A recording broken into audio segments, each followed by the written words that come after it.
Hey, and welcome to Daddy Mojo. It's the podcast where we'll talk about parenting, all-age comic books, toys, and more. Now, here's your host, Trey Burley. The fog of war is a very complex phrase that is really demonstrated in Abandoned Ship. True survival series, Abandoned Ship. A true World War II story of disaster and survival. It's by Michael J. Tujay and Allison O'Leary. And you probably may not have heard about this. It's about the RMS Laconia. It's a British ship in 1942 that was sunk. And it was sunk by a German submarine. Nothing out of the ordinary there. It was wartime.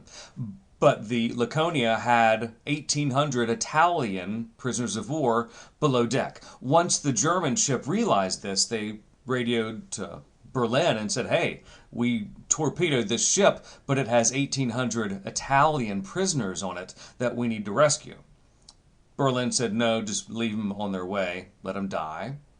But this ship said, no, we're going to rescue them. So that it's really conflicting, isn't it? Because you've got the German submarine that was given orders by Hitler and in Berlin saying, no, this ship that you sunk, good job, but it's a casualty of war. They went back and rescued the prisoners, as well as the British people.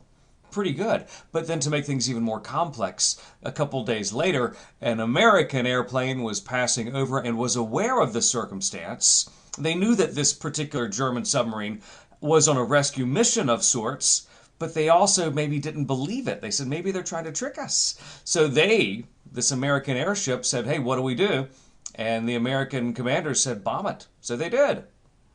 And that made this bad situation even worse. So now all these rescue boats were now waterlogged, damaged, destroyed, whatever. It's an amazing and horrible story. And all of this behind me, it's a great book for 5th graders and up because of the way it's told and played out. It displays the graphic atrocities of war in a way that 5th graders can handle. In other words, it's not too specific. It will definitely not sugarcoat it, though. Like it's going to say, the man jumped overboard to his death.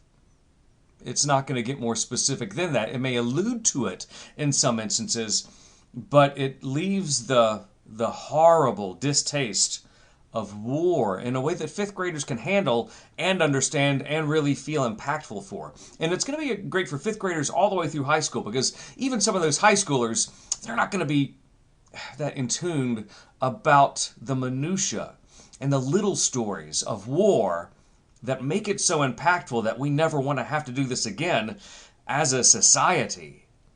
That's a high-end commentary, isn't it? It's a good book.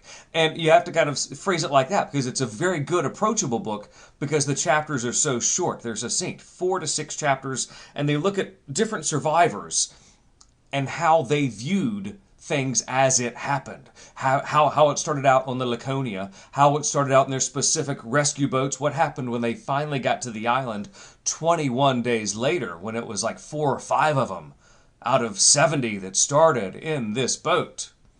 And it's played out in a very real manner, but nothing that's too heavy or girthy for kids to handle. It's presented in a way that they can learn from and appreciate. It is Abandoned Ship, and it's going to be great for those 5th graders all the way through you adult readers that want to dig into some nonfiction history. Thanks for listening to Daddy Mojo. Be sure to tune in next time. For more information on any of the things we talked about today, just check out the website, daddymojo.net, or hit us up at Daddy Mojo on social media.